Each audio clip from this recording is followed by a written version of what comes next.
Hello guys, here we are playing, or better say watching videos on extra bonuses of this game, Tomb Raider Definitive Edition on PlayStation 5. We are close to the end of this game, to do everything that it's got to offer, to see whatever it's got to offer this game. And watch this trailer in the last video.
Please come and get me. Easy. We're regrouping at my location. Get the hell off me! But some of the others wanted to go further inland. After that, I never saw any of them again. Laura, you're alive! Hey! Let Laura! You waited so long. He took Sam. Who took Sam? A man, like the one who killed Steph. Lubię się grać w прятки, Маришка. Get back!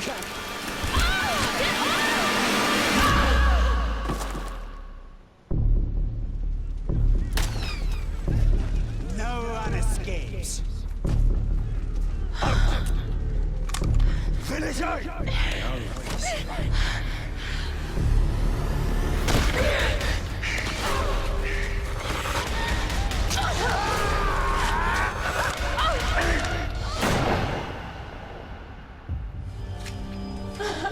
You can do it, Laura. After all, you're a Croft. I don't think I'm that kind of Croft. Sure you are. You just don't know it yet.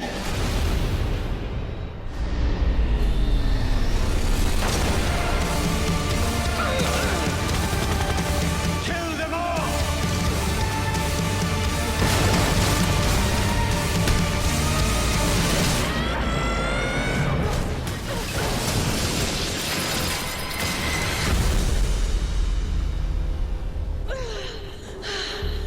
I hate tombs.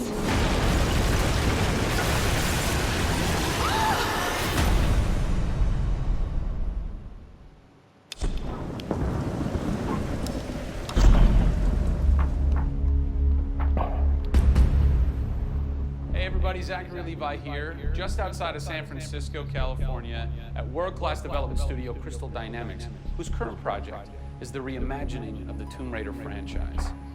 From now until the game launches, we're going to be hopping around the globe, bringing you exclusive first looks at some of the key ingredients that are shaping and creating this world. First stop, Digital Domain, Los Angeles, California, to meet one of the most crucial pieces of the Tomb Raider puzzle, Lara Croft herself. I'm Zachary Levi, and these are the final hours of Tomb Raider.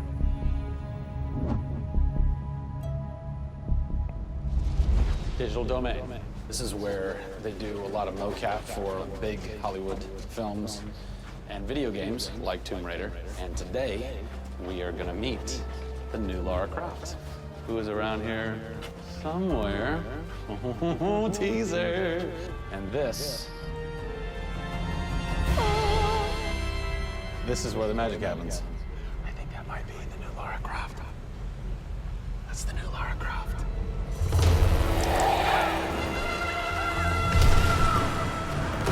Since 1996, many actors have played the part of Lara Croft, but for the reboot of this franchise, the team conducted an exhaustive international search for someone who could bring a whole new level of emotion to a character who's become so familiar.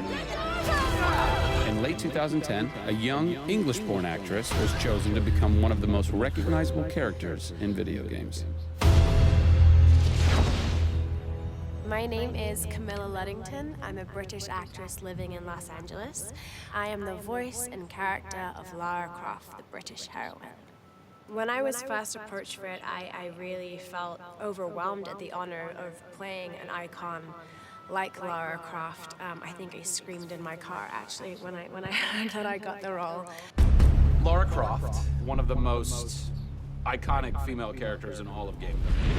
This is really her origin story, how Lara became the super badass that she is in later years. She is just a young, naive, perhaps 21-year-old who has a thirst for adventure. We're used to seeing Lara Croft as just the cold-hearted, almost killer, and she's a badass and everything, but I think in this you see her struggle. You can do this, Lara. Please come and get me. When we went through the process of looking for actresses the world over, I mean, this was Europe, this was LA, we had hundreds and hundreds of actresses that were whittled down, and we ended up with Camilla. She had sort of that rawness that we wanted. Somebody who not only wanted the part, but was willing to push her character into that emotional area that we wanted. Let's learn a little bit about Camilla. Where are you from? I am from a town in England called Ascot in Berkshire. And it's like those things you wear around your neck. I really didn't do TV or film or anything until I got here in Los Angeles. But really, I had a stage background, which I also think helps though with this because this is almost feels like performing on a stage. Yes! So here we are. This is performance capture stage. The volume. The volume, they call it. That's interesting. You'll have to explain that to me later. I don't know why. I think maybe it's like a measurement thing, like height and width and depth. I'm gonna go that with yes. creates volume. Yeah. Math nerd. And you also do get nifty props. Yes, and what's a fun fact about Careful, this? careful, careful. You can hit somebody, just. Is that they'll put Velcro on this, and they'll be like, okay, you're gonna have a gun and another gun, and they'll just stick to you. How much Velcro does a bazooka need to stay on tightly? A lot. There had to have been a lot of pressure as far as being the new Lara. It was intimidating. Did you go run around in the woods? Did you go hunt boar with a bow and arrow? Well, what's funny is I actually did archery when I was a kid. Oh, really? Yeah, at the time you're thinking, why do I need archery? When am I gonna use a bow and arrow? And now I know why. Interestingly enough. No! Is Lara a video game icon? A sex symbol? I think she's both. Obviously, she's a game icon. But I also think she's a sex symbol because she fights for what she believes in. She's courageous. And I think those things are sexy. The shorts are gone. Which I'm sure most guys will think is a bummer. I like her new look. Yes, she's still gorgeous, but now she's a person.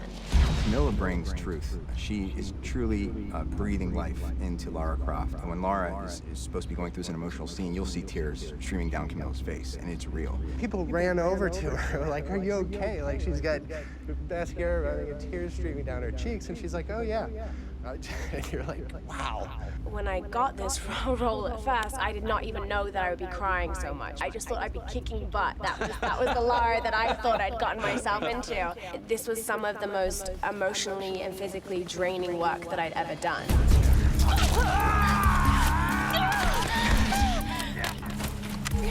This is the very first time I get to see this. Oh, God. I had to do it. I had to do it. So the fans have now seen Lara's first kill.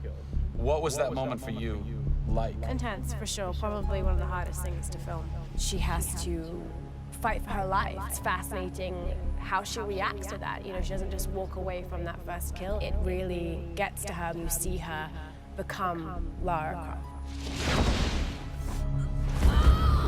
Camilla Luddington is our new Lara Croft. Strong, spunky, gorgeous, brave. How did she get so brave? Excellent question. We're going to cover that in our next installment when we sit down with the writers who crafted the origin story of Lara Croft. Don't miss it.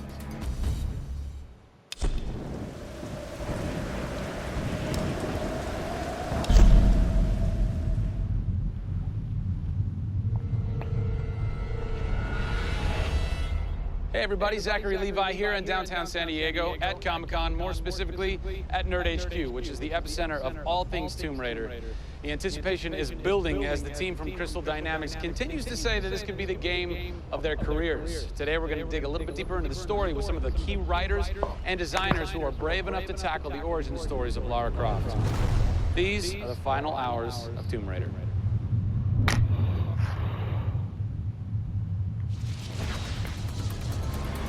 We're in downtown San Diego. We're at Nerd HQ. Fans, the public, will get to play the game for the first time ever. Are you nervous? This is the most nervous time of the entire game. This is huge for us. This is the first time we're giving anybody the opportunity to put their hands on the game. It's not finished yet. It's hard to send it out into the world like that. It's a little young, it's a little fresh. When you put it in the public's hands, you're getting a very raw, unfiltered, like, hey, this is what we love and this is what we don't. You'll start to read about it now. You'll start to see it online. You'll start to get people's perspectives. We're making sure that we make it the best thing that we can for the fans, and these are the fans. Why make an origin story? You could just kind of continue with the Lara Croft Tomb Raider saga, but you didn't. Why? We didn't start with the idea of doing an origin story, actually. We started with the idea of doing something fresh. There haven't been very many games that have the opportunity to go back and tell a true origin story. There is very few games like this. In the history of the Tomb Raider franchise, there has not been a female lead writer until now, Brianna Pratchett. For me, I didn't think of it like we needed a female writer to do that. Brianna just nailed it. Brianna Pratchett. Yep. Does it take a woman to know a woman? It probably helps, but I don't kind of think about it as much as everyone else does. I tend to think of myself as being a writer first. There is some of me in her, absolutely. She's very bookish, she's very in her head. I went to public school, I actually learned archery. Camilla did as well, I heard. We bring up our ladies properly. And I genuinely studied Egyptology. I wanted to be an Egyptologist. No way. You know, I've always been a huge fan of kick-ass females. I mean, I grew up on Terminator and Aliens. You know, fighting aliens in the future. I thought that was what girls did. It's great to be here at Comic-Con. This is my first time. People are really responding to this kind of new Lara. The fans have been great. They've been very supportive. I want to kind of live up to their expectations. I grew up going to fantasy and science fiction conventions. Now here I am looking at a Tomb Raider poster on the side of a building for a Tomb Raider game I have written. Can't quite process that, but it's very cool. Lara's actions affect her character and her emotional state, and so the first kill for us was a big thing.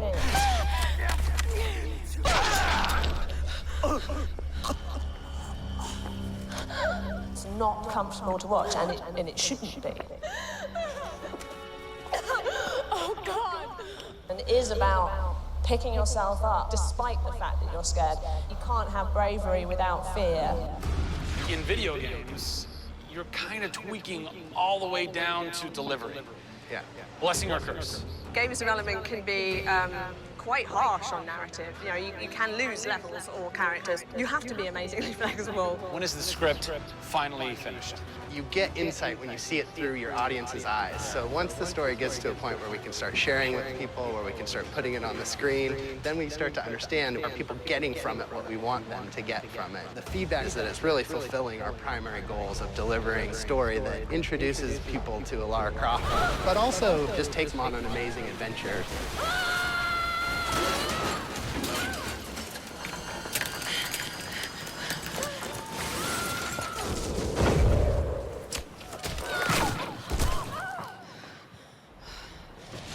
John Stafford, you're kind of the dialogue typist, word monkey. The words that you've been speaking for so long. Yes. Are from so this everything man. that I've been through that's been extremely emotionally draining and painful, I have him to blame for. So we'll have words later about it. What were the challenges stepping into the heart and mind of a character like Lara Croft, who we've known for quite some time? Yes. Players' expectation is... You want to just jump right in, guns blazing? Controller, I'm awesome. I'm awesome.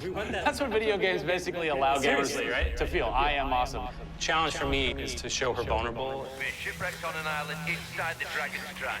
Still have a very playable game, but also show real emotional character. It's very difficult to do that in game. He's gonna get me. You can do this, Lara. When you have really extreme circumstances, you have really extreme emotions. What the hell? all about her survival. She's basically willing to do whatever it takes. There's people trying to kill you. You know, things are really extreme. Listen, I'm gonna get you out of there. I promise. I promise. I didn't want any lines to sound gamey. There was a good collaboration of making sure that really that didn't happen. That's very difficult writing, you know. How do you write a line that isn't just like, I should go there? Yeah. You know, I mean, that's... I bet there's something hidden in that crate. I want you to love this game in a way that really feels like the first time you played it, but do it in a way that people have never seen before. For me, it's crazy not to look at this as an opportunity to really start that dialogue. This is the game of our careers. This truly is the first time to sort of say, okay, this is it. Well, now that we know a bit more about what it takes to reimagine an icon from the ground up, we're headed east to go behind the sounds of Lara's journey. A journey that is heightened and shaped by cinematic score and sound design. I hope to see you on the next episode when we talk to who's behind what we're hearing in Tomb Raider.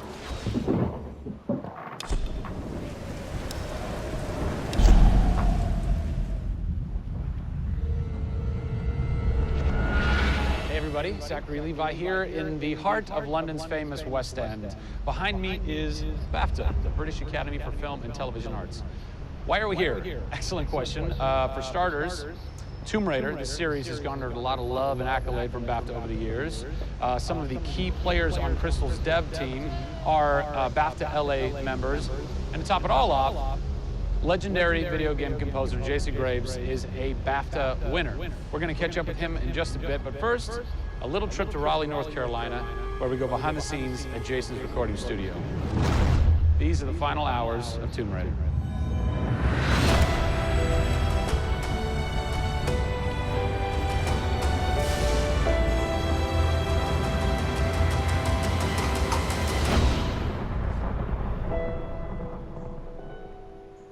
First thing we did was the theme.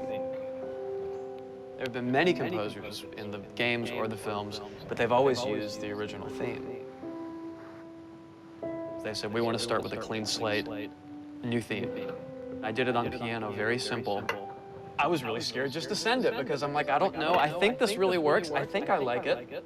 We ended up taking that exact theme. The first demo I sent was on the first trailer. That exact same arrangement.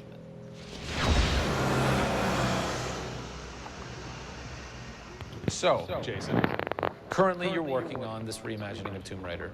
When you're taking on a new project, what are the things that attract you to that project? The heritage of a particular game, I think obviously. And don't even get me started on Tomb Raider. I literally almost drove off the road. I was on the phone with the audio director. Like, oh, stoplight! And I had to pull over a little bit to not hit the car behind me. What I loved about Tomb Raider, what really drew me to the project was they had no pre-existing conditions. Because they wanted to get out of what it used to be. They wanted something new. They wanted something fresh. Jason's done hundreds of games at this point. He was an easy choice for us to go with on paper because he has such great experience. I listened through a lot of different material from a lot of different composers. I was really taken by how well he did the intimate stuff. The textures and the real, like, you know, intimate and vulnerable bits that we needed to highlight in the game were a great match for us. What is square one for you when you start wrapping your head around it going, this is where I feel like this world is going to exist? Main thing, call me old-fashioned. Then it was a matter of finding out what kind of percussion would work. And always going back to the melody and the theme, because that's kind of the heart of the game. The most signature thing that we need to get right was Lara's theme.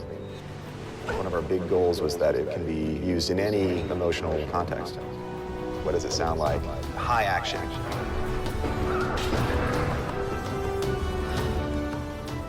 What does it sound like when she's in pain?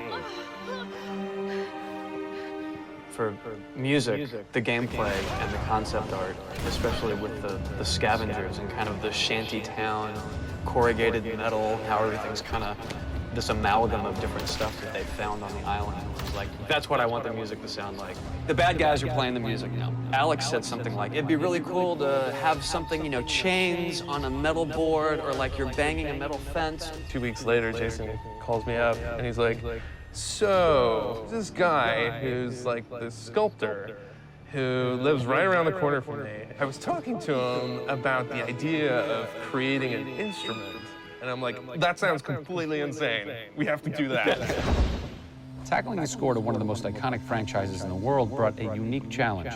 How best to capture the emotional timbre of the characters and island in music. People, I give you the instrument.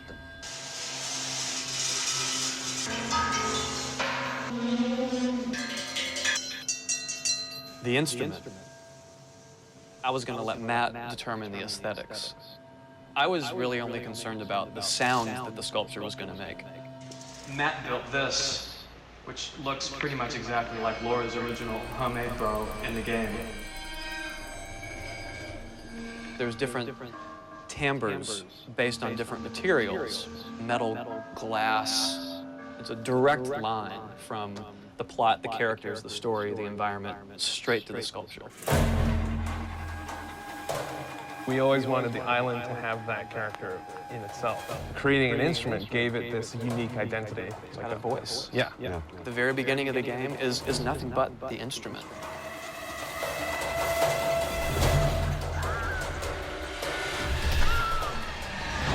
Who do you look at in video games or in film that you go, what they've done has shaped who I am and what I do for a living? They're all dead, unfortunately. What? Yeah, I know. It's classical composers. All classical? Yeah, I'm kind of going directly back to the source. Yeah. Prokofiev's, Tchaikovsky.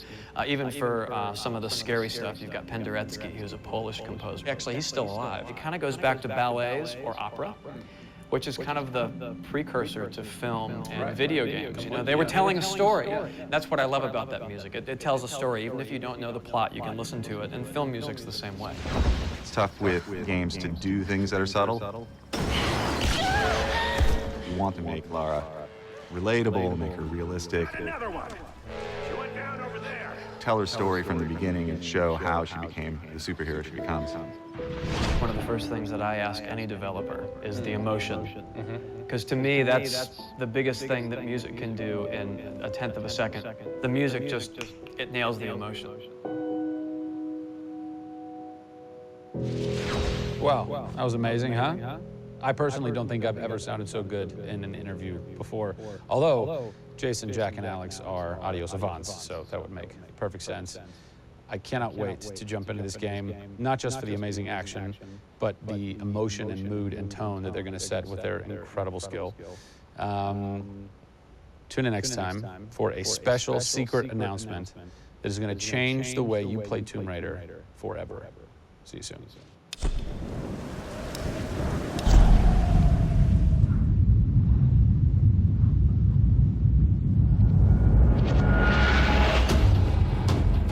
Hey everybody, Zachary Levi here.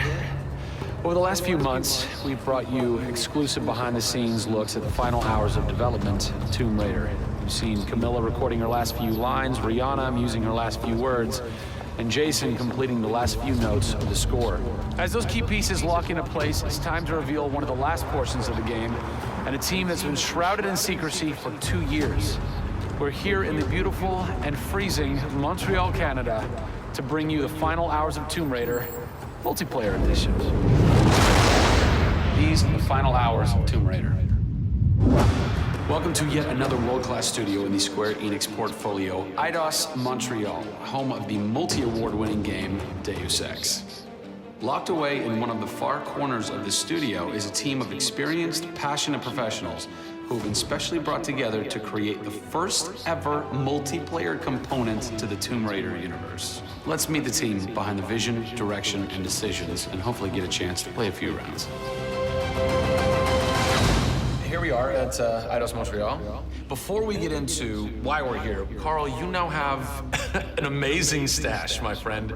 What is the impetus behind this? As a studio, we've been participating in Movember. A good friend of mine, JJ Owens, works for Movember in LA.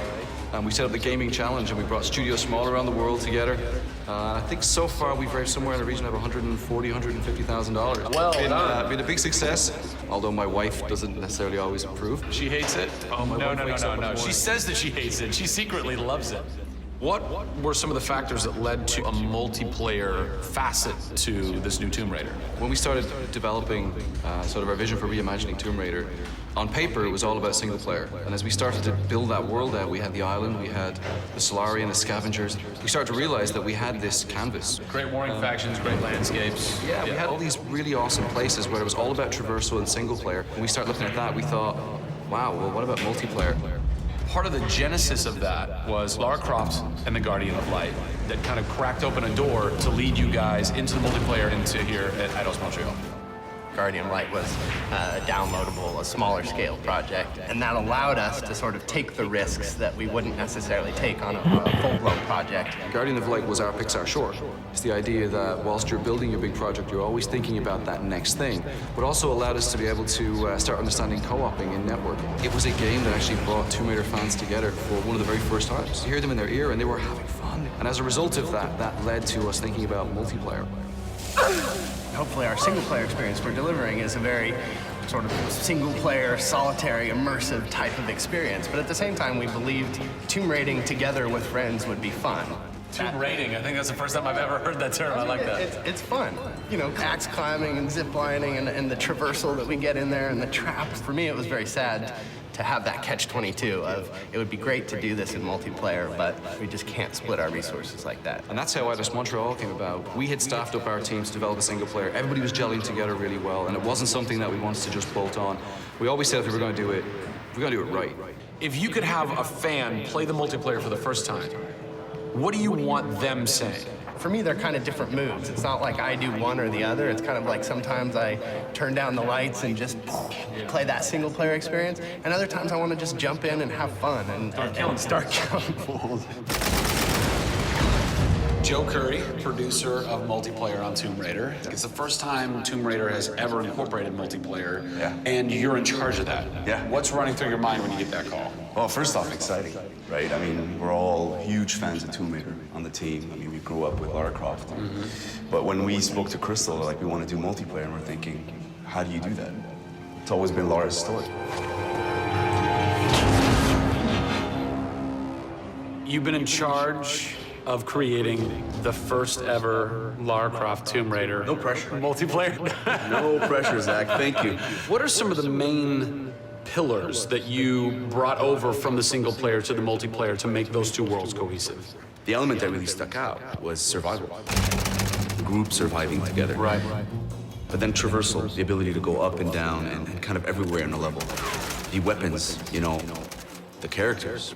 What did you guys have to tweak in order to create an engaging multiplayer experience that wouldn't necessarily work with the pieces that were in play with the single player experience?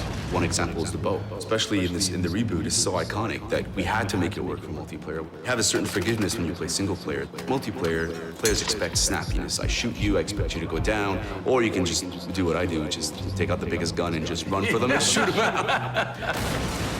The environment itself can be a threat. The Solari, you know, the guys that are on the island have had a chance to prepare traps. We've got things like an ammo box that looks like an ammo box, but it's really an explosive device. I need ammo, and it looks just like the regular ammo box, and then you're gonzo. We have a lightning rod. You'll get a lightning strike on the rod, and then you'll eliminate your enemy. First and foremost, we want to be humble. We want players to just have a really memorable experience. I had fun doing this. Do you remember when we set that trap? Moments that the players will come back to and talk about experiences that they've had for themselves, not necessarily the game offering them experiences. Absolutely. So, Joe, behind us we have the QA team, or the quality assurance team. They're a part of the development team. They can tell us what we need to fix and what's working and what's not. When do I get to game test? When do I get to get my hands on the game? Soon. We got a surprise for you first, Zach. So, when I was approached to host the final hours of Tomb Raider, essentially the biggest ask, not even ask, tell that I had was, I want to be in the game. I want to have a cameo, I want to have something. So guess what? Boom! Boom! Boom! I'm a playable character in the multiplayer Tomb Raider. How sick is that, Joe? You and your team are awesome. I can play with myself, virtually. Are we ready? Oh, that burns! You suck! Get those transmitters running. Radio transmitter activated! We're getting off this damn island? We said this ain't... Beautiful. I would like to try and kick your butt as me in this map right now. Should we try it? All right. Bring it. Let's do it. It's happening right now. Oh, nice! Was that one of my traps? That was one of your traps. Yeah! These movie traps are really fun. I mean, they're really, really fun. Yeah! Don't worry about it. Just because you made the game and I beat it. As you can see from the people and passion here at Eidos Montreal, this isn't just some add-on. They're devoting themselves to making this an experience in keeping with the feeling of single player. Familiar, yet different. Coming up in the final 2 episodes of our series, we go back to the home of Lara Croft. They're taking Tomb Raider to the finish line, and we'll be there for it.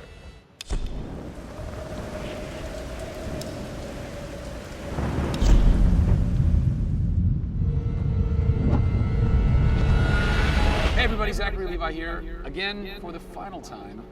Back full circle in Redwood City. Behind me, inside, critics and fans alike are getting some hands-on experience, an hour's worth of gameplay of pre-release code. Simultaneously, the studio dev team is hard at work, crunching, optimizing, and polishing all the last little bits of code for what we will all come to know and love as the new Tomb Raider. It's a culmination of everything, and the clock is ticking. These are the final hours of Tomb Raider.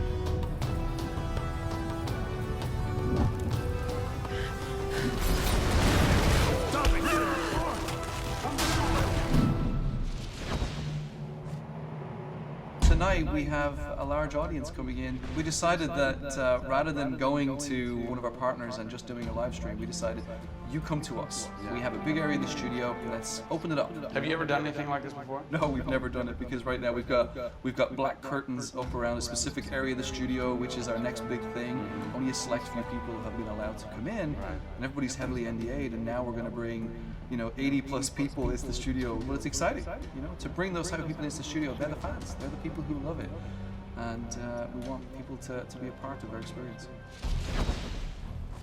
On one half of the studio, all that is going on like crazy. But basically in half the studio, you guys are just pounding, working out every last glitch, every last bug, making sure that it's all just perfect, done and perfect, exactly, for your certs on Friday. What happens when a game fails, sir?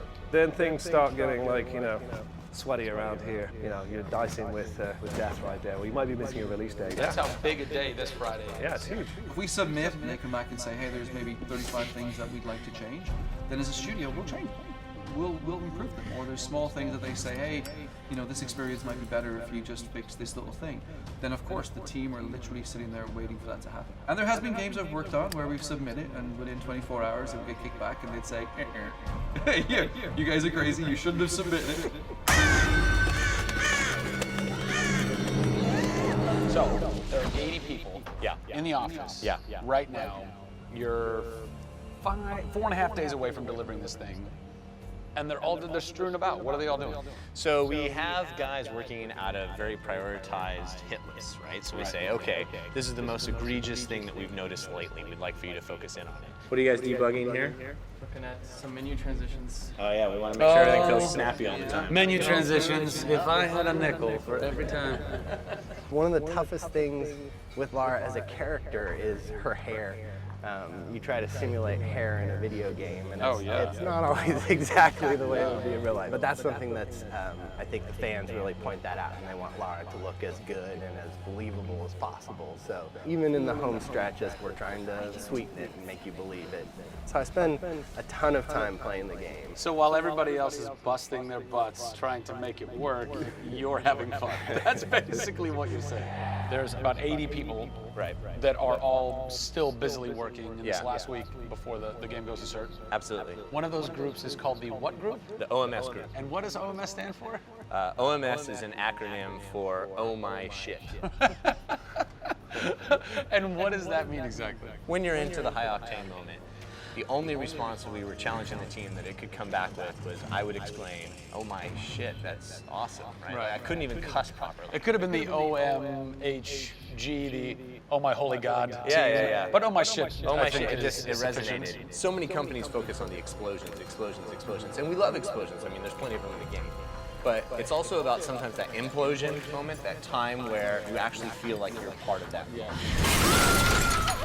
We have an early example in the scavenger den, very early in the game, where the camera is about 6 inches from the back of her head as she's in this claustrophobic moment as the ceiling gets lower and lower and the water gets higher and higher and your torch, you're worried is it going to go out. And as you suck in for that moment, if it's resonating with people, as we've seen it resonate here, you actually watch people who are claustrophobic kind of lean back in their chair a little and kind of react, and that's exactly what an OMS team is about.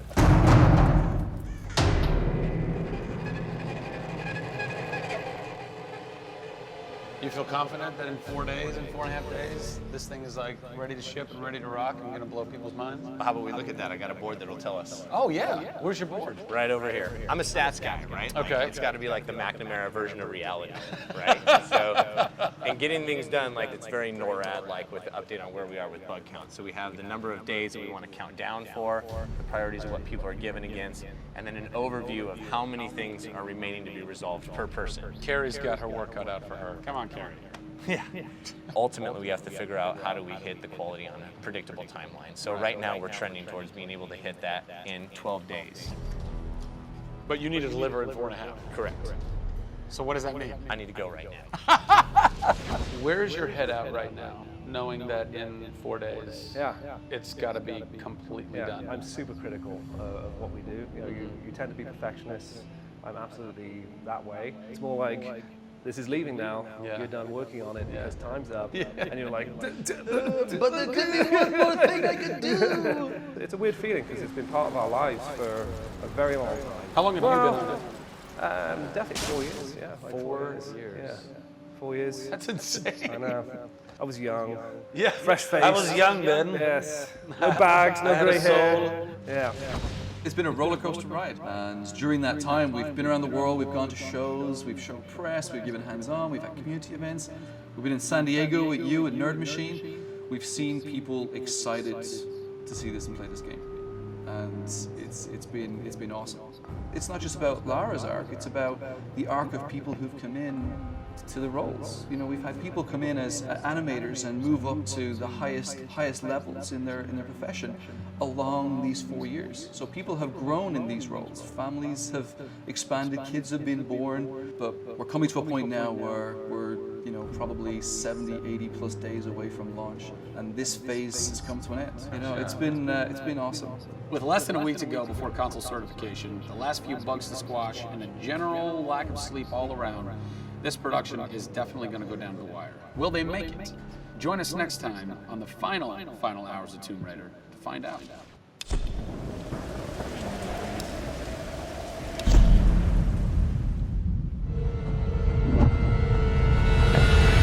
Over the last few months, we've followed the very talented Tomb Raider team through some of the most ambitious and innovative game development the industry has ever seen.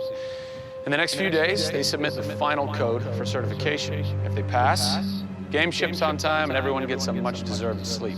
If they fail, well, let's not talk about that. I'm Zachary Levi, and these are the final hours of Tomb Raider.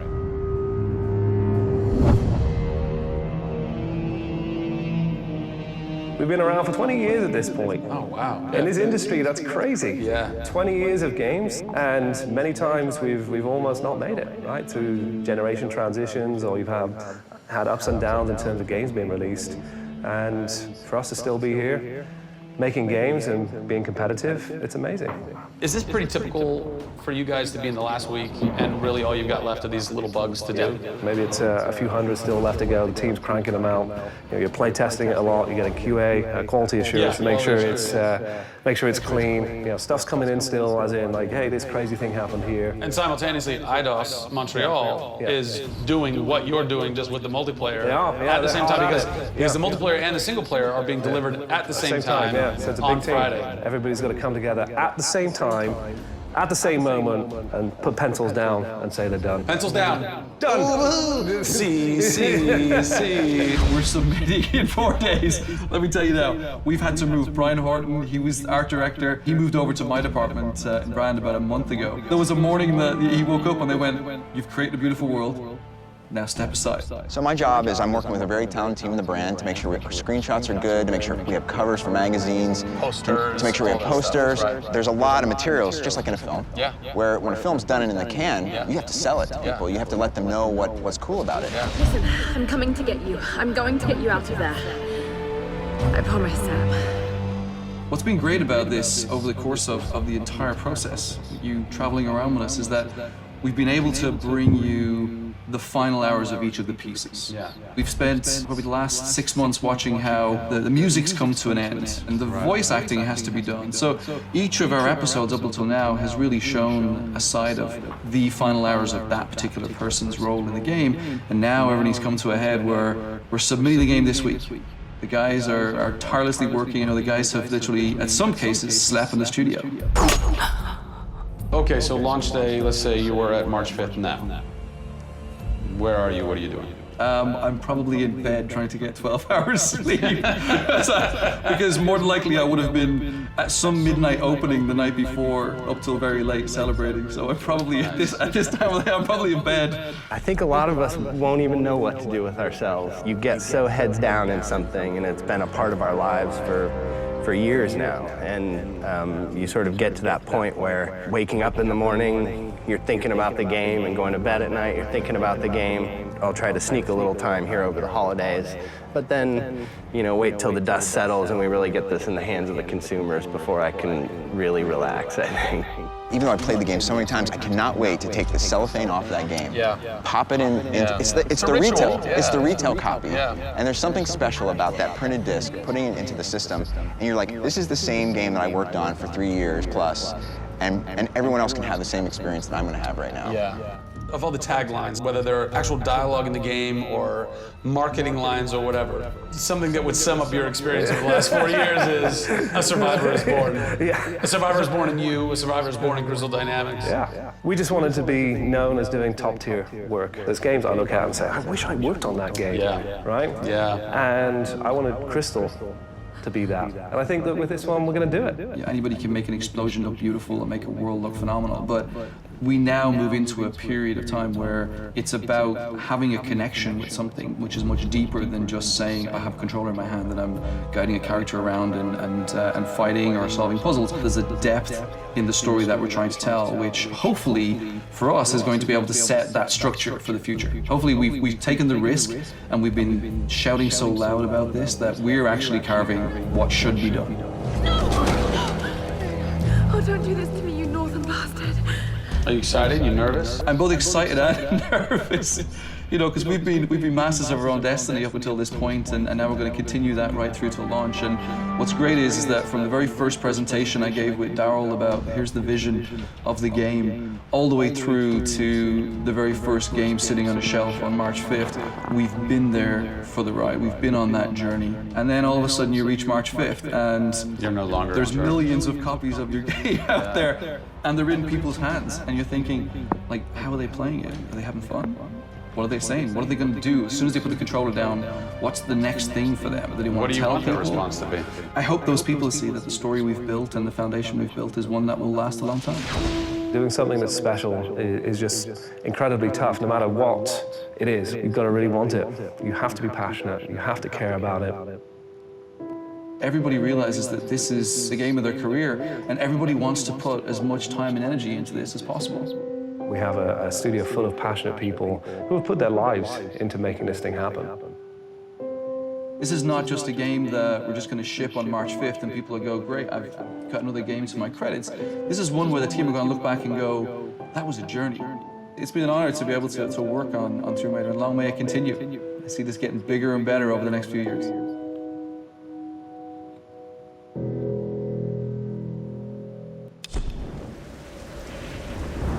Well, this was fun. I didn't expect it to be this interesting. I thought it would be boring. Okay, that should be all from Lara Croft. We've done everything that can be done in this game. See everything, hear everything that this game can offer. We can continue with some other game. I hope you will play this game. It's beautiful. It's fun. Exciting, intriguing, everything you want from one video game like this. That will be all for me and Lara Croft, and God bless you all. See you next time. Peace.